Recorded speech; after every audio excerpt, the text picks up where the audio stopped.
Thank you for joining us. Please like and subscribe on YouTube. Follow us on Facebook and Instagram. And for more information about this show and the rest of Corleone's season, visit chorleoni.org and subscribe to our newsletter, The E-Roar.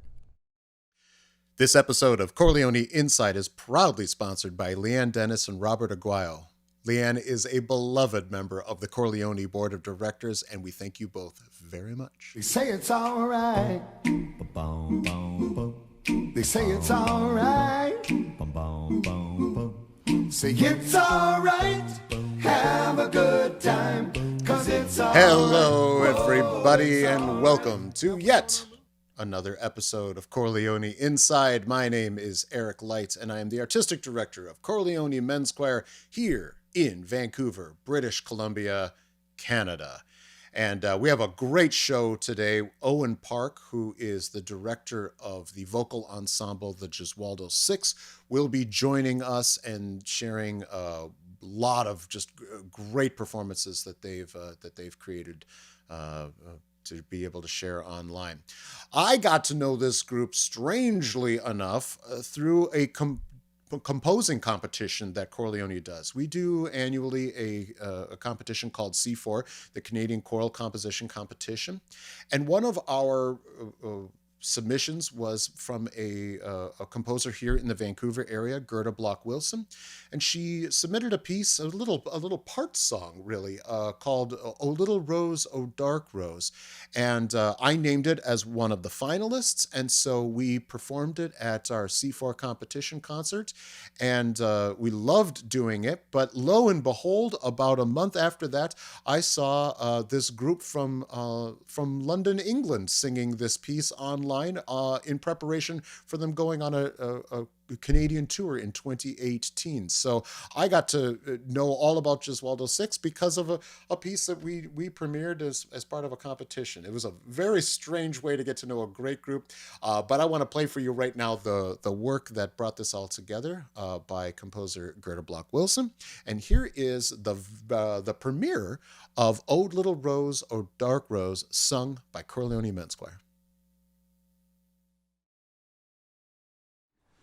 O little rose, O dark rose, with smouldering petals curled,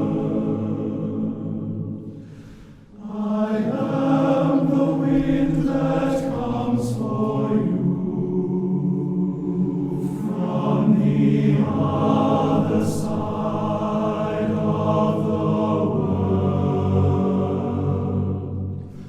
O little rose, O dark rose, with a hushed and golden heart, I am your bee with burdened wings, too laden to depart.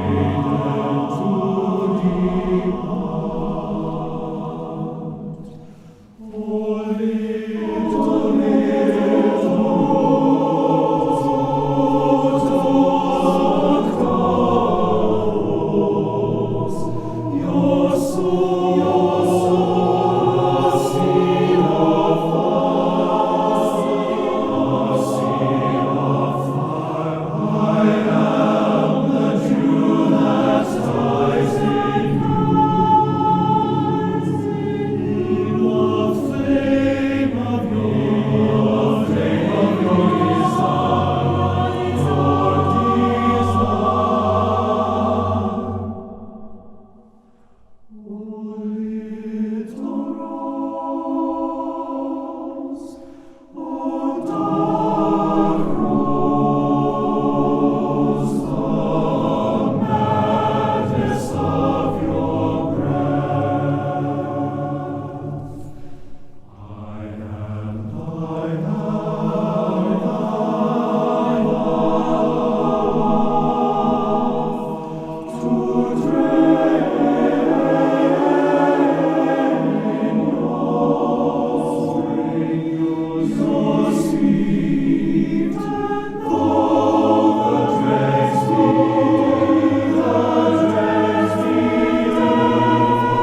That was "Oh Little Rose, Oh Dark Rose" by Gerda Block Wilson. It was featured as one of our C4 competition pieces.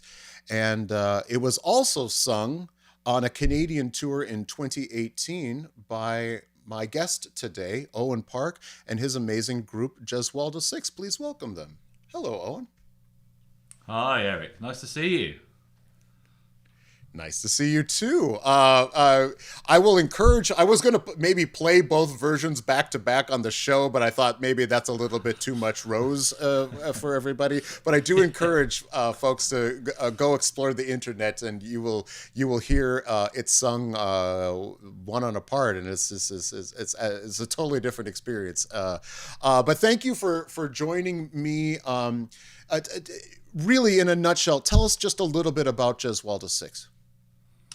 Well, it's a group started in Cambridge, England, beautiful city. Now we perform in the UK, in Europe, and actually around the world. As you say, we had an amazing time in Canada a couple of years ago. Can't wait to get back on the road, but we've been enjoying ourselves recently. Lots of online music. Yeah, having a good time. Oh, that's fantastic. The group certainly began with early music as its foundation. Would that be fair to say? Yeah, so the group is named, for better for worse, after this Italian composer called Gesualdo, a Renaissance composer. So, looking around the same time as some of the music you're going to hear today, Palestrina, Victoria, Tallis and Bird and that sort of thing. But actually, this amazing harmony that he creates with his notes and his writing, we'd never sung anything like it before. So, like coming at it from a choral background, as we all did, but this new music to us, we suddenly thought, yeah, let's go and perform this. And of course, now we hardly perform any Gesualdo. We do all the other composers, and it's absolutely great. But we had to start somewhere. Yeah, and you got to come up with a name. Like those are tricky things. Those are the rules. Well, I know. Yeah, exactly. And I think every or almost every choir that I know has a sad story maybe about how their name came into being. Nobody really thinks these things through as well as people think they do. Well, you of course Gesualdo. I mean, some of his music sounds completely modernistic, but we're going to play a piece that's It's probably the pinnacle of all motets. If people have ever sung a motet or know a motet, it is this one, Palestrina Sicut Cervus. Can you just give us a little bit of background, maybe a little bit of insight as to how you go into this iconic work? Yeah, absolutely. Well, it sets one of the psalms, just the first couple of verses, as the deer longs for running streams, so I long for you. And I think that what Palestrina manages to do is just create this sort of oasis of calm. Just 4 parts in this piece. How we recorded it is we've got 2 on the top, 2 on the bottom, and then 1 on the middle voices. Part of that is because in our sort of key, so we sort of do it, I think, down a half from the original pitch. That sort of just gives it that real warmth. We're singing it in Ely Lady Chapel, which is just the most glorious acoustic in the world. It's kind of like 6-second reverb, and you can just bathe in it. So the music and the building and also the pitch, they really sort of work well together. And I think that, as you say, just the pinnacle of all motets, it's, the perfect length, the perfect balance for the voices, and it can be sung by anyone, I think, with a little bit of choral background, because the vocal writing isn't super hard, the phrases are the right length, but you can just really sort of tease this emotion out of it. So yeah, Palestrina was an absolute genius. Indeed, and all of that genius on display in this motet. This is the Gesualdo Six singing Sicut Cervus by Palestrina.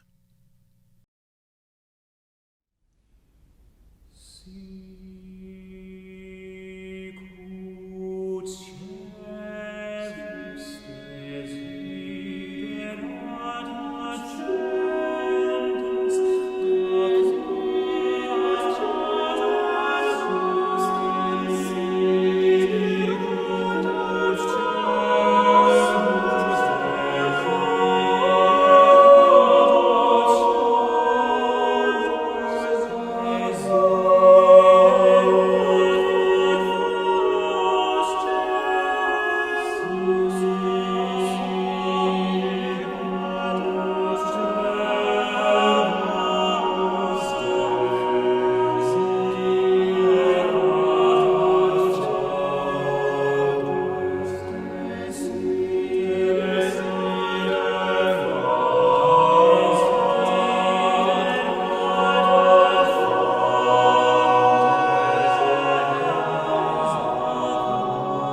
That, of course, was Sicut Cervus by Palestrina, sung by the Gesualdo Six. Their leader and one of their singers, Owain Park, is my guest. That's just lovely. Beautiful to hear that. It's so funny. I get so used to hearing it in the key, even though that doesn't really mean anything. But just down that little half step just gives it that, and I quite enjoyed that.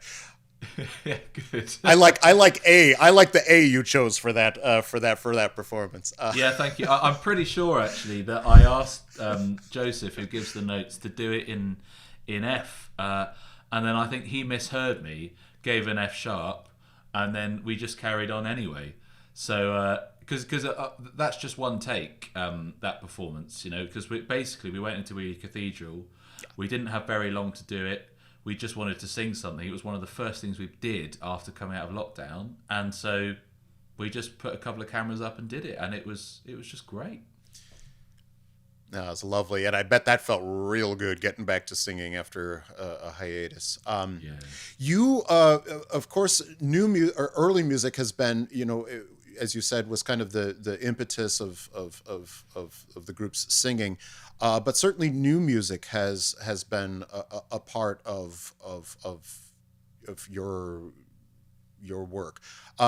How we're going to play a piece by Canadian composer Eleanor Daly, and I'm just wondering, how do you make that bridge between something that was written a long time ago, like the Palestrina, and something that was written maybe a year or two ago? Is there a different approach in the vocalism? Is there an aesthetic change on how you're handling language? Are there other considerations, or do you find it to be more similar than we might think? I think it's really interesting because I approach it from lots of different angles. So with my kind of programming hat on, also as a conductor, I try and think about all sorts of things. The balance for the singers, what they've just sung, what they're about to sing, where they might be vocally, this sort of thing. I think about the audience, what they're experiencing, where they are in the program, whether they need waking up, whether they need putting to sleep, whether they need a bit of challenging, whatever. And so there's that, whether the keys are similar, so that it feels relaxing to the audience and it feels congruous, or whether you want to really surprise them. And I think that you can do so much before you actually get to the performance, before you even have the first rehearsal, to kind of imbue a sort of some kind of colour or some kind of feeling into the concert. Even before that first downbeat, it's really exciting to do that. And so I think that's where this sort of, the modern and the Renaissance pieces can really coexist, as long as it's been thought about beforehand. Right. Tell us a little bit about Grandmother Moon, a piece I didn't actually know by Eleanor Daly. I know so many of her works, and she's such a fabulous composer, but this is a lovely, lovely piece. Tell us a little bit about the origin of it, the text, what's this about, and maybe how you even programmed it into the larger part of your concerts. It's just the most gorgeous piece. So we came across Eleanor Daly when programming for our Canada tour. I knew some of her works because Stephen Layton at Trinity had programmed some of her stuff. I think her Requiem, and one of my friends from Trinity used his signature move when he came into the room was to play one of the motifs from that piece, and he just used to sit at any piano and he'd be like, he'd just play it. And I don't know, we just found it hilarious. So I thought, no, I need to write to her and just see if she's written anything for our voices. And she sort of came back with, well, I've not done a huge amount, but here are some pieces that I have written, and maybe something will work. And so I looked at this piece, originally did it with an SATB group, Cambridge Chorale, which is another group I work with, and thought it was really beautiful setting, really, Grandmother Moon, sort of looking at the moon through very different eyes, through a sort of, it's kind of almost a sort of childlike interpretation of this thing in the sky, but it has a sort of much more greater significance. And I thought, is this going to work for our forces? Put it down a little bit again. So just no, we don't put every piece down. Okay, that's not a sort of trait of the group, but it's we're not just sort of really lazy. We can sing anything as long as it's low enough. Yeah, as long as it's low enough. No. It's funny though, isn't it? Yeah. But no, we wanted to perform it, and so I just sort of arranged it, working out which notes were shared in some of the parts, because originally it's in 8 parts, but thankfully it's not really. It's kind of in 6 that sort of intertwine. So we rescored it, worked out that it would work in this key. We could keep all the notes in, apart from the bottom C at the end, which is like a bottom A, which actually we could do, but maybe not in the middle of a gig. You know, you just want to, you don't want to have that pressure. You know, can you for the recording session? Yeah. Yeah. Well, we haven't recorded it yet. It's one of those pieces I really want to put down. I really want to put it down. I should say that's when the bass says, "Can we do that note first?" Yeah. Yeah, I know. Tell me about it. The text is by Mary Louise Martin, and I think it's just if people want to check out the poem, it's I think it's really powerful writing, and I think what Eleanor Denny manages to do is I'm careful with my choice of words here, because she's sort of at once being very respectful to the poem, while trying to also enhance it, because obviously music can kind of lift things to a certain level. But when the words just work, you know, like Shakespeare, for example, when the words just work, they exist by themselves, and the music can add something else to them. And I think it's a really nice balance, this piece. So we really enjoyed performing it. Well, it's a beautiful piece. We'll now play for you Eleanor Daly's Grandmother Moon, sung by the Gesualdo Six. She looks into and beyond my soul.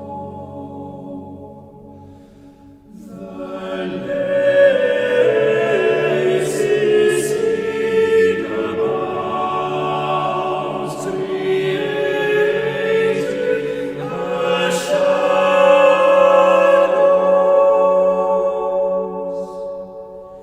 See the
That was Grandmother Moon by Canadian composer Eleanor Daly, sung by the Gesualdo Six. What a gorgeous piece. And I love that work. And since finding it and listening to it in SATB form and what you've done with it, I think, boy, both are really legitimate ways to hear the piece. And frankly, just different enough to make it interesting. I love it. Just fantastic. Thank you. Sometimes you're doing music, finding new music that's already composed when you're putting together a program, but then there's the commissioning and I know that you yourself compose.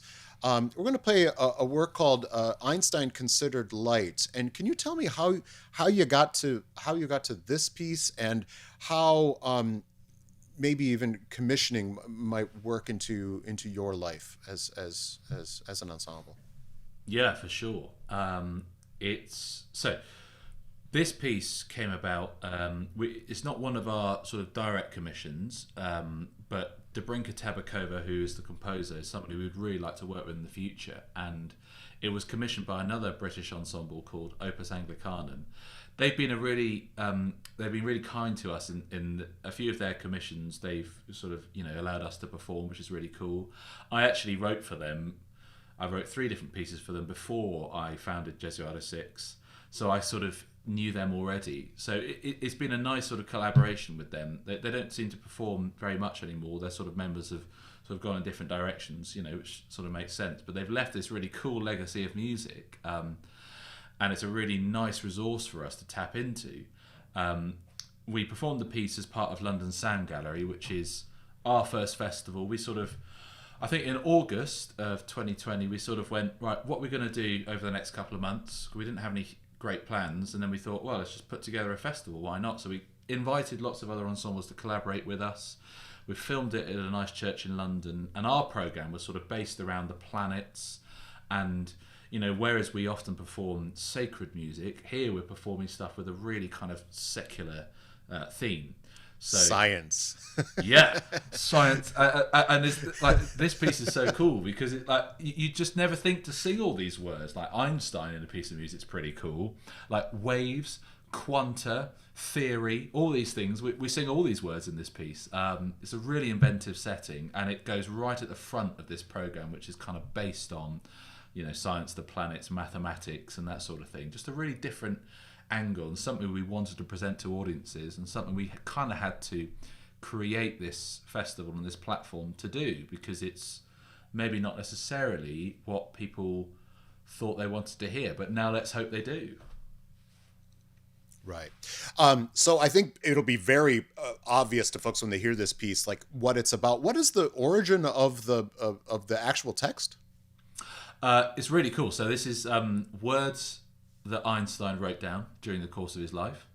And you get this sort of really cool reworking by 2 people. One is a Cambridge professor who sort of takes all of these sayings and these sort of like little quotes basically and reworks them. And then another is by the commissioner, it's called John Rowlands Pritchard, and he sort of then rework the text a bit further to make it into more of a structured poetic narrative. So because he's a singer, a libretto, exactly. He kind of knew what he wanted to sing about, and then Dobrinka then had a structure, So it went from like Einstein's theories through all those stages to become, as you say, a libretto. Oh, it's fantastic. I thought it was a really inventive and wonderfully written piece. This is Einstein Considered Light, sung by the Gesualdo Six.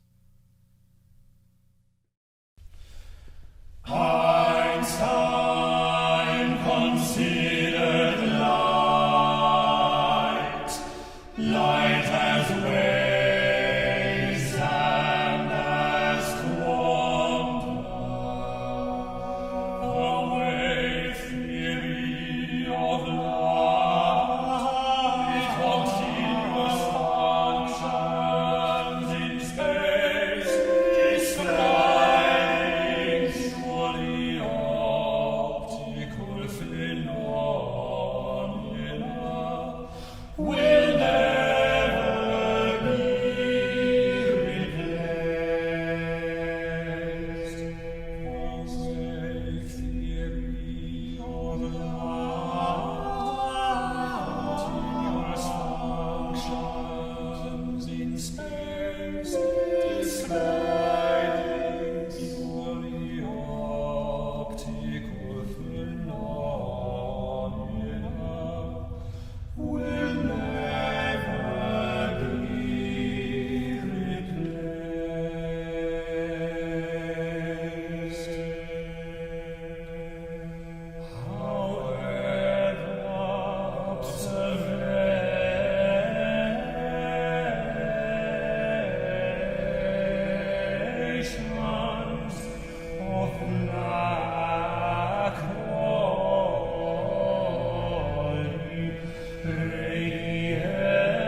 That was Einstein Considered Light, sung by the Gesualdo Six. That is a really, I just love the ways that choirs are finding new modes of expression and new things to sing about. And not not that there's anything wrong with, sacred music or singing about stars or whatever else, but I just find it to be such a breath of fresh air to hear the choral music that I love talking about things that I'm also interested in other ways. That's a wonderful piece. It's cool, isn't it? People associate choirs with certain things, and just to break those perceptions and challenge those is really refreshing. So when we see pieces like that from composers, we jump at the chance to put them into programs. So the more the merrier. Exactly. And you yourself are a composer. You've written for other choirs as well as for your own ensemble, which can have opportunities and maybe sometimes be fraught with peril to have be so inside of the both the writing and the performing of the piece. Tell me what are you thinking about when you are composing, especially for Gesualdo Six? We're going to play a piece of yours called Night Prayer, and I'm wondering if maybe you can set that. Maybe using that as an example of your thought process and how you write for those specific voices. I'm sure you're writing for maybe specific tours or specific programs that you're doing, because in our lives some of this stuff comes a bit situational. How are you piecing all of those parts together to make the work? Yeah. I'll give you the honest truth, because that's what I'm here for, isn't it? This is we don't deal with you don't any deal of the with lies. anything else. So here it is. This is actually one of the very funny things, and the group members always pick me up on this. Technically, I've never actually written a piece that is 100% for the group. So, Night Prayer. So the piece which we premiered. So that is true. That did happen. Okay, so we gave the first performance. It was actually written for literally anyone else. So it was for musicians and singers who haven't been able, and I love that distinction though, I just mean singers, it's fine, who haven't been able to... see what you did. Yeah. You just did it. Oh, that's a no-no too. Who haven't been able to meet. I wrote it back in March 2020. So it was basically for people that couldn't sing together. And the idea was that this piece would work on Zoom so that you could not be singing at the same time, but it would still work. Of course, the thing that Zoom and these platforms do is once they get 3 or 4 people talking at the same time, they shut some of them up. So you can't ever get this really cool effect on this sort of thing. You have to use a specific app or pre-record it or something. So actually the piece I wrote actually never really worked. So that was a huge problem in itself. So that's why we ended up premiering it, which was really cool. And I created this lockdown video. I guess that I had to rework it slightly because there's, some too high notes in it again. But we kept it at the original pitch. So that was all good. It's kind of based on the ancient chant Te lucis ante terminum, which is before the ending of the day, and sung traditionally at the service of Compline, which is a sort of major pool of compositional sort of resources that we use as a group. Our third album, Fading, is kind of all based around that music. This sort of really atmospheric, as the light dims and the sort of candles get put on, then that sort of atmosphere, the darkness creates, and composers have been, enthused about that for centuries. So that's where this piece really comes from. I just sort of borrowed those little plain chant motives and tried to weave it into the work itself. When thinking about... Sorry. Go. Yeah, go ahead. I was just going to say that... Oh, I was just going to say... please. No, you go. No, you go. Well, we talk about Zoom not working. We have a winner. No, you go. Oh, I was just going to say, I mean, you were sort of banking on Zoom with its flaws to be not the idea, but like part of the idea of the piece, or part of the maybe the gestalt of the piece. Yeah, And so when that doesn't work, and then you sort of, yeah, I'm guessing you guys recorded this a little bit more traditionally, yes? This piece, for the version that you're going to hear, we recorded in our front rooms, so it entirely locked down. Okay. But using one of the apps so you could layer things on. Oh, I see. And No, not necessarily have. Here's the process. So I conduct it to my phone. I then play the piano along to me conducting. So that in itself is a whole thing. Like, can I follow myself? That's a whole like rabbit warren you just don't need to go down. And then the singers do their audio to that. Then we put the audio together.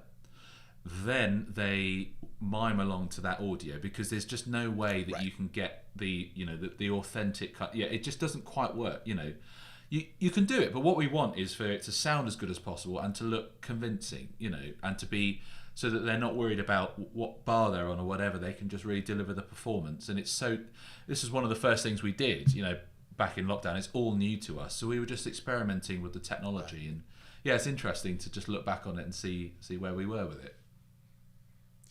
We've all come so far, I think, on that front. I just think about what we can do, what I can just do now in my sleep technologically that I wouldn't even have dreamed about in March. I want to thank you so much for joining us, for sharing your work and your perspective here. It's just been a real pleasure to talk with you and to share this music. So best of luck to you as we all are working towards a day when we can actually get together. Yeah, we're all in this together. So yeah, likewise. Can't wait. We'll be on stage soon.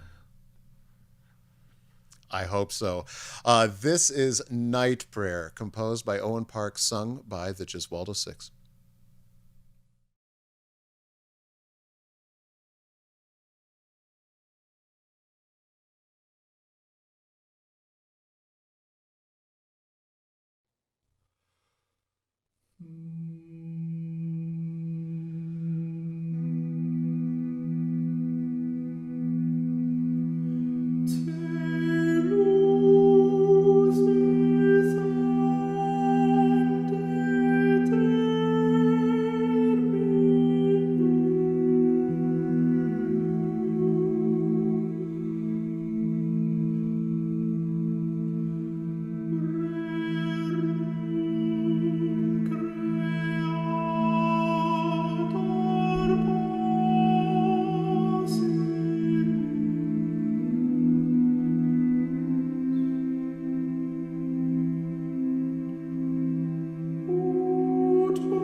And that was Night Prayer, composed by Owain Park, who is the conductor and leader for the Gesualdo Six. I want to thank Owain and Gesualdo Six for sharing their music with us again.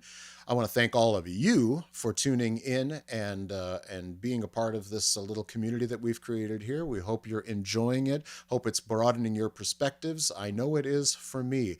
We'll be back in 2 weeks with yet another fabulous guest, and we hope to see you then. Everybody stay safe, be well, and stay well.